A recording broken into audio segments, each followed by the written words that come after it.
Hiriyaa kan koo wal barree ji'a ja'affaatti baajaajii naaf biti jedhee na gaafate.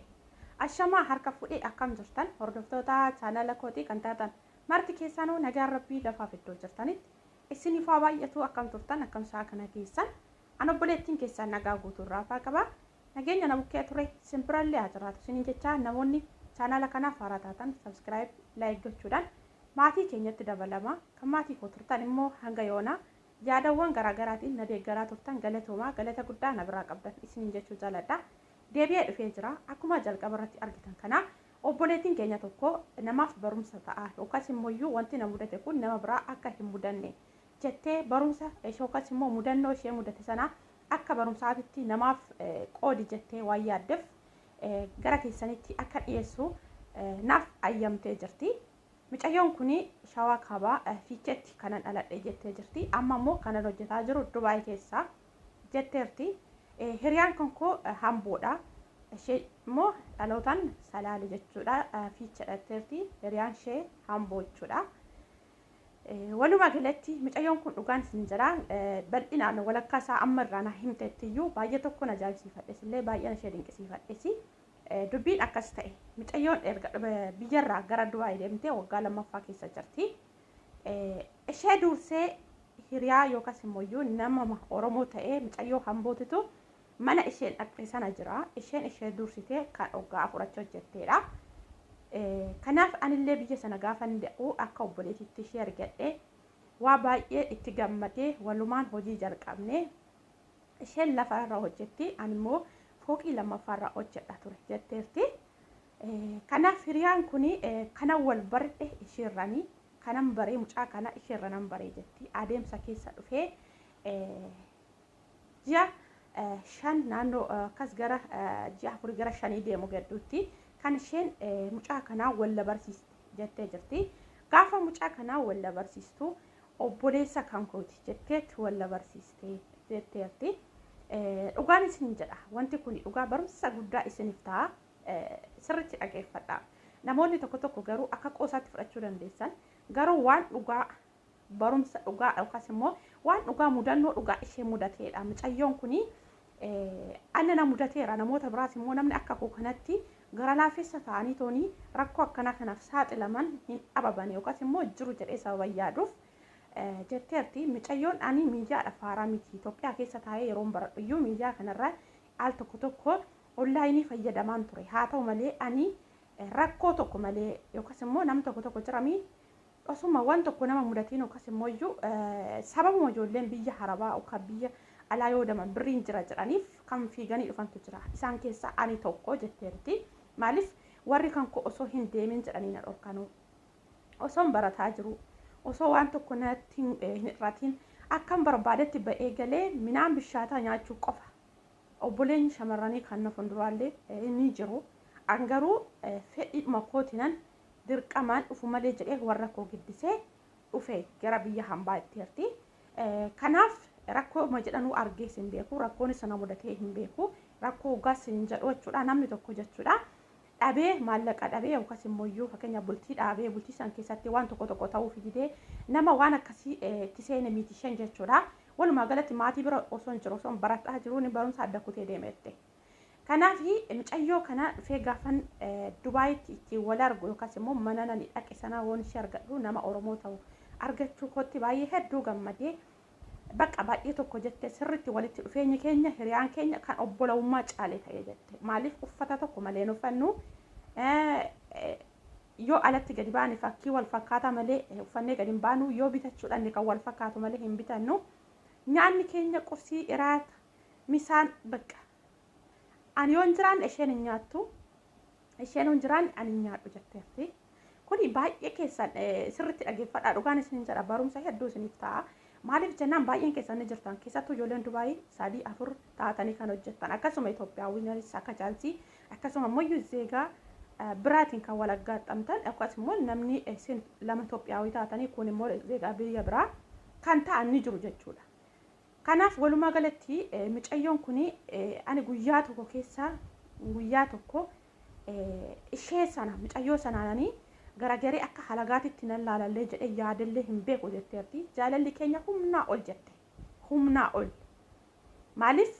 uffata yoo bitanne gosa tokko malee bitannu jetteerti uffannu gosa tokko malee uffannu jetteerti yoo gadi baane waliin malee suuqiin dhannu jetteerti nyaatallee kanaaf kana keessatti dhuguma namaaf jijjiirama ta'ee lubbuudhuma kan keenya wal jijjiiruu hin dandeenye malee jettee jaalalli keenya overii humna olitti jettee jirti kanaaf mucaan suni kan bara isheerrani obboleessa kooti jetteet walla barsiiste kana mucaasa wajjini oduma haasaa jirru isaa wal baree ka'ee ji'a ja'affaatti baajaajii naabiti naan jette gaafatti walla barsiistu immoo mucaanii hojjetee xumuree hojii qaba naan jette akkasuma innis gaaf nargaafatu sanallee maallaan jedhee miilan mana jireenyatirraa ka'ee iddoon hojii deemu baay'ee fagoodha way baajaajii way mootora kana lamaan keessaa maraati osoo naa bittee maaliif ani sirrittiin gizee tokko hojii dhuunfallee jalqabee hojjadhee toonii jechuudha hojii kan qaburratti jechuudha siniif agartu dubbii sirritti dhageeffadha dhugaa maaliif jennaan ijoolleen keenya tokko jaalatanii miti bakka tokkotti jechuudha sababa gwaddanyaatiin illee sababa gara laafummaatiin illee bakka itti nyaatamantu jira jechuudha nuti itti faranna malee maal gochuu osoo beektu birrichi dhiiratti argite maal gochuu osoo beektu akkas goote jennee hin faranna faraduun nu dhibu garuu namni sun akkamitti seene akkamitti waan sanitti galseena jennee hin beeknu jechuudha kanaaf isheen illee birrii koo nyaatamurra akkamitti jaalalli sun akka jalqabamirraa namni barachuu qabaadha waan isheen jette sini galee kanaafi akkas jedhee na gaafate jette in qalladdaa jedheetuma itti qoqqooseetuma kolfeetuma irra darbuu barbaade jette ani kolfeen irra darbuu barbaade kanumaan gisee hunda yoo asnatti taasise baqa waa chigirii yookaas immoo hojii dhagalteertaa yoo jedhan har'a du'ee deemicha akkas ta'e aduun najjeesee maal ta'e taaksii dhabee akkas jedha jette yeroo baay'ee garuu ani isheetti ni mootte wanna isatti wajjin haasofne sana isheetti haasa'uu keessa kottuuman qabadha jette kazaa gisee walii bilbilanii waliin haasa'an immoo akka obboleessaatitti osoo hin taane jette baqa keessa jecanii bakka tokko jiranii haasofni safuu qabu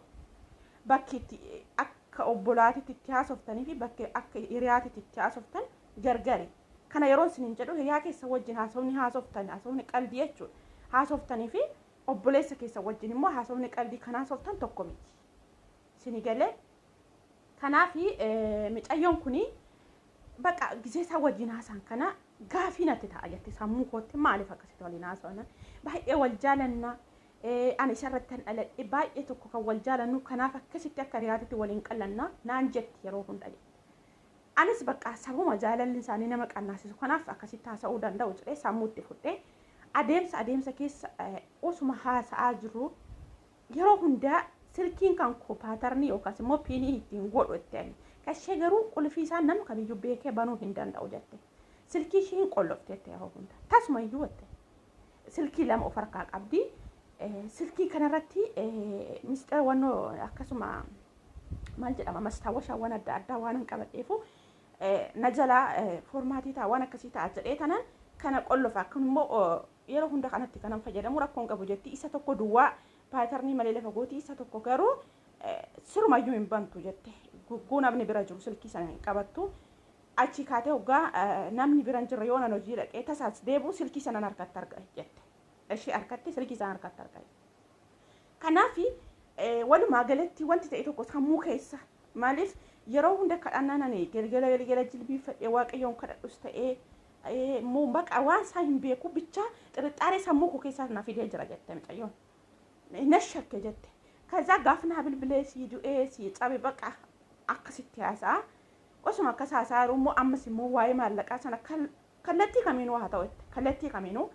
osoo guyyaa tokko keessa sa'aatii tokko haasa'ee waa'ee maallaqaa irraa waa'ee qaala'insa jireenyaa irraa waa'ee haala Itoophiyaa irraa osoo haasa'in irra hin taru jette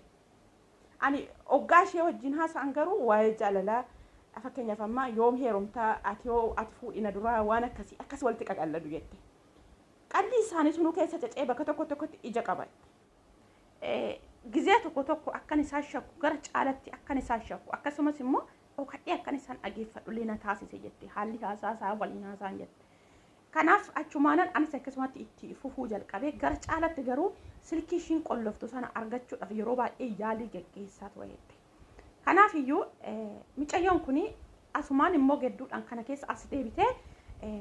maallaqa atilleen birrii kuma dhibba moo birrii kuma dhibbaaf kudhan jettee kana fidii anillee kana fidaati waan ta'e tokko waan sirriitti nu fayyadu argannee jirra hin binnaa boodamooyyuu anumaaf situ galee itti fayyadamaa naan jettee wanti sun maalidhaan wanti nuti binnu sun